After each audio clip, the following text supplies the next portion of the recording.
What's new at your Dollar Tree? I got some really fabulous deals. Let's check it out. So the Dollar Tree haul I got, I did get a red tote for $5, and I got that mostly because I want to put all my Christmas stuff, well, the stuff that doesn't fit into the totes I already have. So I've got like two red totes already that are bigger than this, that are higher quality, and I would recommend that better than this one.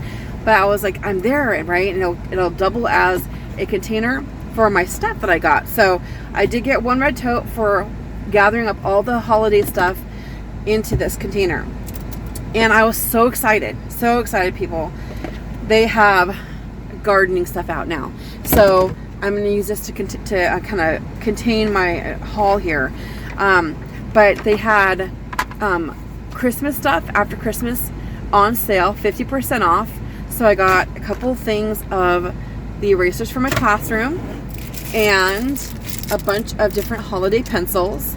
So, I mean, that's a great deal because I will definitely use them, and I have a container in my classroom that I collect all the prize pencils and stuff, so that it's not going to take up any space for me. And then after I got to the holiday stuff and I saw that they had some gardening things, I did grab, there's some more erasers. I did grab there are some toys that my kids got for Christmas that didn't have the batteries. So I was like, you know what? This is a great time for me to stock up on batteries, especially since they did have some AAAs. I think the last time I went to the Dollar Tree, they didn't have AAAs, or there was some kind of batteries that were missing. So I got AA's, AAAs, more AAAs, AA's, some 9 volts, and I know I got some C batteries somewhere because one of the toys I got from my little brother, he has Down syndrome, requires a C battery. So I'm sure that in my haul I have that somewhere. But I did get some more of these planters, which I love that barrel kind of rustic look to it. And I got some hygiene items. I love the Dove sensitive. Lots of sensitive skin in my household, and this makes a great prepping item to just have on stock, things that will never go bad. You know what I mean. So for my classroom, my students love what I call grandma candy, and they specifically love the butterscotch. They also like the strawberry ones, but they didn't have those, so I got the butterscotch for them. For more gardening, they had a bunch of different kinds of pruners and shears. I got 2 of the same kind, but there were several different kinds there. They had some that had like a more straight edge, and they had the tiny little pruners that would be good for herbs.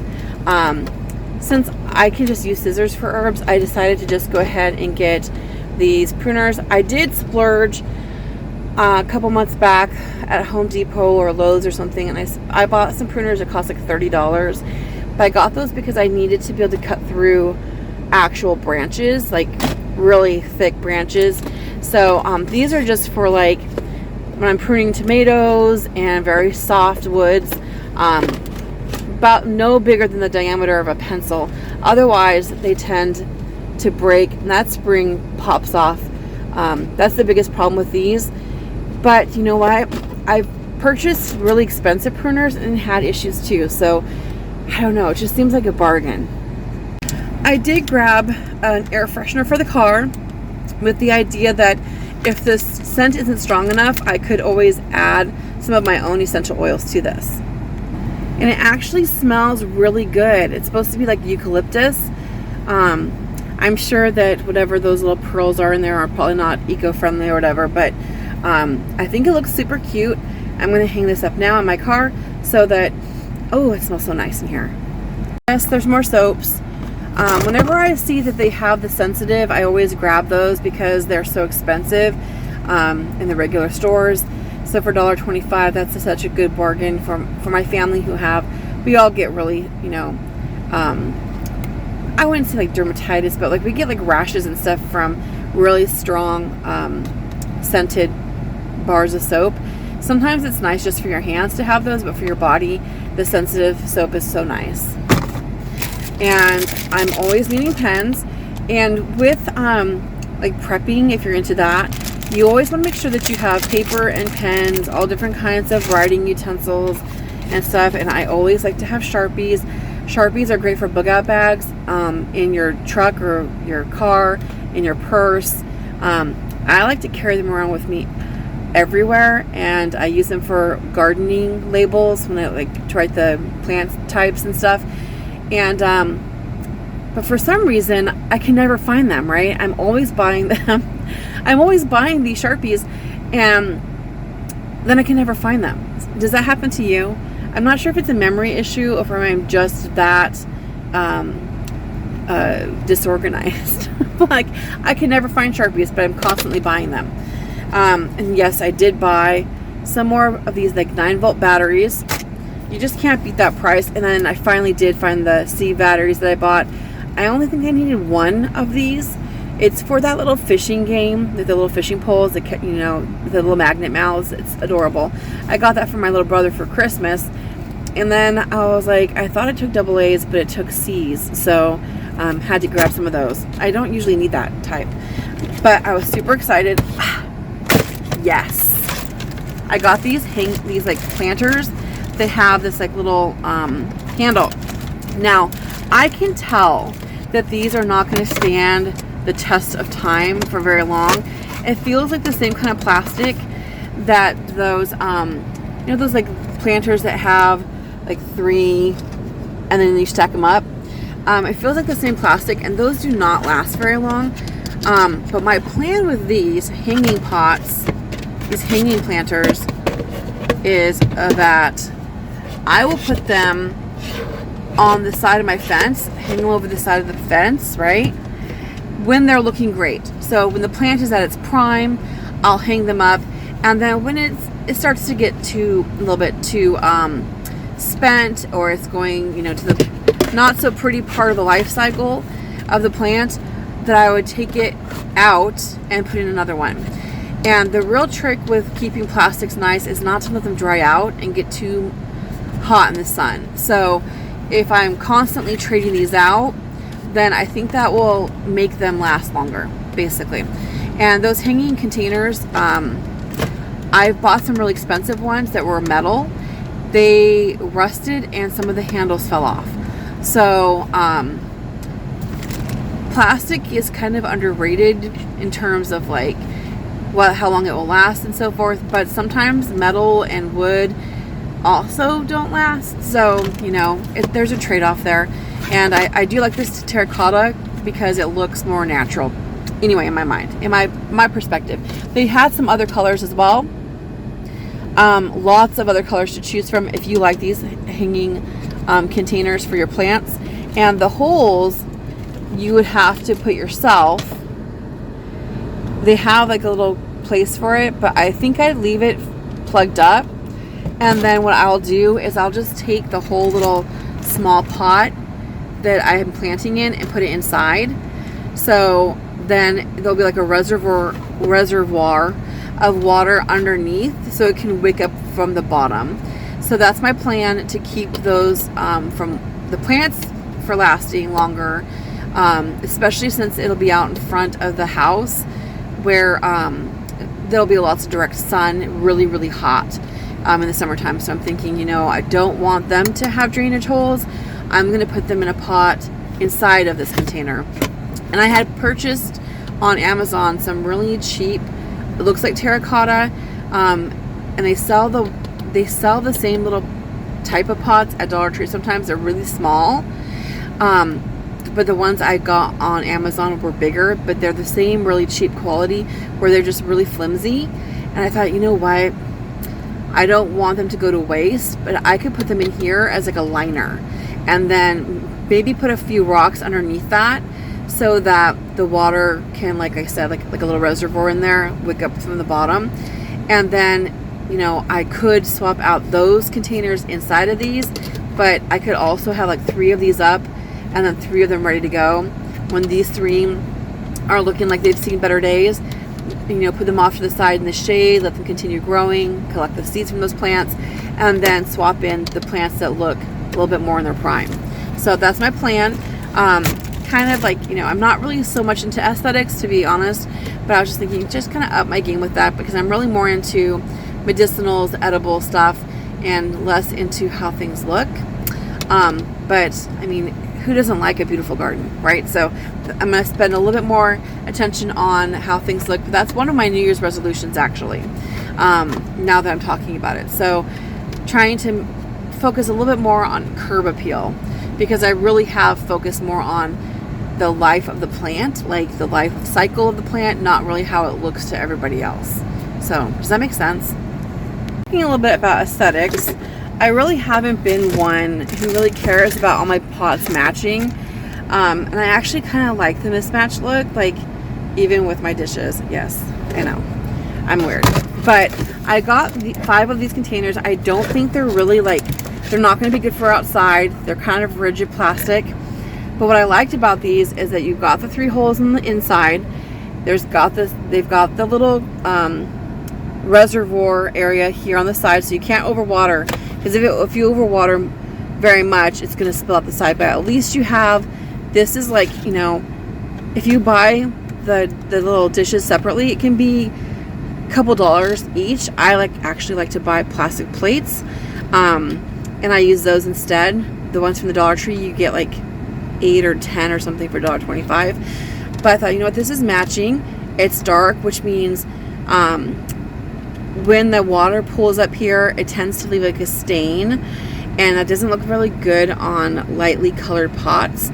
So I was like, you know what, I have a window area where I've got like a little plumeria tree growing, and I've got some succulents and other things, and I was like, you know what, everything's mismatched, and using upcycled items, it kind of looks kind of trashy. So I went ahead and grabbed 5 of these. And one of the things I like too is that they're small. They're small but kind of tall, and that's kind of nice, so that there's more room for roots and soil and all that good stuff. And my plants do need to be potted up anyway, so I'm like, you know what, this is gonna look a lot nicer, and I think my husband will appreciate it, because he's always like, why do you have so many things propagating in the windowsill? It doesn't look very nice. I'm like, but it's alive, and look at the roots, look everything's growing, and I get all excited. And kind of like my values aren't so much about like the aesthetic versus there's a life in that pot. Like, I've seen people throw away potted plants because they don't look very pretty anymore. Like, they've got a few dead leaves or a little couple brown spots or something with, like if you bump up against the leaf, whatever, it gets damaged or something. Like, the plant might be perfectly healthy, but it doesn't look like a piece of art. And so people throw their plants away, and I just can't do that. I feel like it's murder. So, plant murder. So I got these pots so that it'll pretty up that area a little bit, kind of make it a little bit more uniform. I won't have pots a little bit too big sticking off the side of the windowsill. Long story, right? But kind of like, if you look at the Dollar Tree, they have all different kinds of pots out now, all different kinds of sizes and stuff, and just kind of see what you need. These I do not suggest being outside, and even those right there, they are supposed to be outside, but don't expect them to last more than 1 year, unless you're going to do what I'm planning with alternating them out and keeping them when they're not out in front of the house for everybody to see, having them in a shady position. I'm even going to put like them in a tray with a little bit of water on the bottom to keep the plastic from getting brittle. That's something you really need to think about when you're buying that kind of stuff, because it just won't stand up for very long. Dollar Tree is a really great place to save money on things like socks. These were only $1.25. Now be careful, because some of the socks now are not $1.25, and I did buy some that were a little bit higher price. Like, these are $3, but they just feel nice. And I know they're women's socks, but they're kind of gender neutral, right? Because they're gray and black. So anybody in my family who grabs them is not gonna like be embarrassed if they start raiding my drawers for items. They can use some of these that were pretty cheap. So it's like $1 a pair, so you get 3 pairs for $3. But on these I got 3 pairs for $1.25. You just can't beat that price, and those are really comfy actually. And I did splurge and buy some that are $5, but there's lots of pairs in here, and these are the men's low cuts socks, and I got these for one of my sons, and there's 10 pairs, so that even though it's more, it's $5. I wanted to point out that, you know, it says $5, this is $3, another one's $1.25, but this would have been like $1 each, right? And then these are like,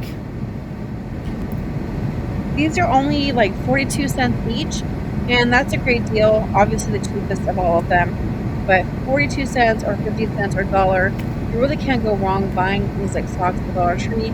It's a really great place to get them. I want to show you who I have visiting me while I'm making my video in my car, aka my little sound studio. Oh, that's beautiful. Look at that. That's a new visitor. I've never seen this type of bird before. If you know what it is, comment below. I'm talking about the one there, not the Junco, the one that was really bright yellow. I'm not sure if it'll come back. Oh, there it goes. If you know what that is, can you comment below? I haven't seen that one before in my garden. So this one is a new visitor, and it's been here for a couple weeks now. I've always had Juncos, like since I started actually gardening, I've had Juncos. Before that, I only had crows. But now we have got so many different birds. I'm always looking up the Audubon Society to see what kind of birds we have out here. I used to look out a lot at the Dollar Tree and find the suet bird seed. I haven't seen that there in a long time, but Walmart has them very cheap, just as cheap as you would find it at the Dollar Tree practically. And every week or so I'm having to put out more of the suet because there's just so many birds now, all different sizes. The little birds tend to come out earlier in the morning, and then the larger birds come out later and kind of scare them away. But they definitely come out here and have a lot of fun eating up all the bird seed. And what's interesting, I find very interesting, is I think some birds might have gotten fooled by the weather and they had babies like really, really late. And I saw just a flock of the tiniest little birds. They were so fast, I didn't have a chance to identify them, but they were, you know, just my biology professor in college would have said LBJs, little brown jobs, super tiny. And there were larger birds that looked exactly like them, but like twice the size.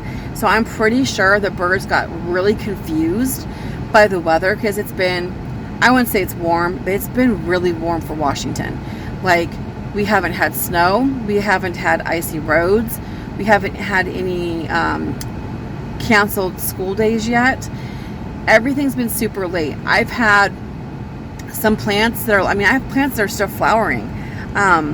I still have, like, I know that calendula do bloom for a long time, but I still have calendula blooming. It's ridiculous. It's wonderful in some ways, but something is kind of off. And I'm worried if that warm temperature or the cold temperature comes in May or June, if that cold weather hits then, oh, there's a hummingbird, then we're going to be in for a world of hurt when it comes in terms of produce and food supply. I want to show you all these birds here. It's crazy. I'm trying to span over. Sometimes I want to do work to beautify the front, and I just can't because I don't want to scare the birds away. Where'd it go? There were hummingbirds over here just pollinating and getting some nectar over here. And no, some of my Dollar Tree lights still work. The ones I got for Halloween last year still work. It's crazy, and they've been outside all year. So this is like a messy area, little area in project in motion. But I just kind of like want to show the birds. I think I wanted to see what's going on over here, and they're eating. And there's a lot of stuff over here, and it's dead, or not dead, dormant. Yeah. I know a lot of people would be like, why don't you clear out all of that, like, you know, spent foliage and stuff and use it to like chop and drop? I'm like, I'm using it there because the little birds like it. They like to stand on it, and they also like to take the, you know, the dead fluffy stuff for their nests. They also like it as a natural screen from predators. And yes, there are predators here. There are crows, eagles, osprey, falcons, all kinds of crazy predators that would have a nice little snack here. So I let it go. And I'm really into the nature part of this, not just aesthetics, like I've mentioned before. Oh, there's that bird again. Look at how beautiful it is. It's so pretty. But I'm known to leave weeds growing on purpose in like little weird spots because there'll be a bird's nest. And I'm not going to disturb them. If the mom and dad are like squawking at me, trying to protect their babies, I'm not going to weed whack their nests and stuff like that. So I do let like my gladiolus flowers and stuff, I let the stalks just die in place, and the irises, I let them just stay there because it gives nature a way to stay in balance. And when we have concrete jungles, it just doesn't do that. So I bought a lot of those bird feeder hangers from either Walmart or Dollar Tree when they've had them. Dollar Tree doesn't always have them, and sometimes they'll have the feeder but not the feed, or vice versa.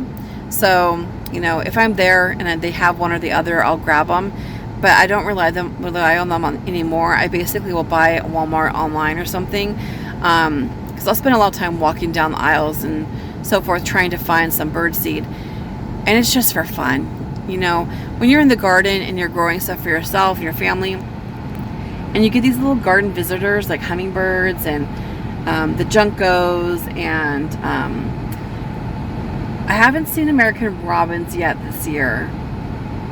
Usually they're the first ones I see, but they probably haven't returned from wherever they go. But I'm really enjoying whatever that little yellow bird is. If you have an idea what it is, can you pop in the comments, because I'm curious. I keep looking at the different bird guides. I haven't seen that one on it yet. But I'm really happy with it. It's so pretty. It's probably a male. Usually the boys are the ones with fancy colors. But anyway, I thought you might enjoy some of this bonus content looking at the birds with me. And every day I see a different group of birds. And if I sit in the car for more than like 2 minutes while I'm gathering my stuff or cleaning my purse out or whatever, or warming up the car, I'll see a different group of birds, and it's just always so delightful to me. Alright everybody, you know what I like to say at the end of my videos: be good, be sweet, and grow a garden if you want to eat, and I will see you next time.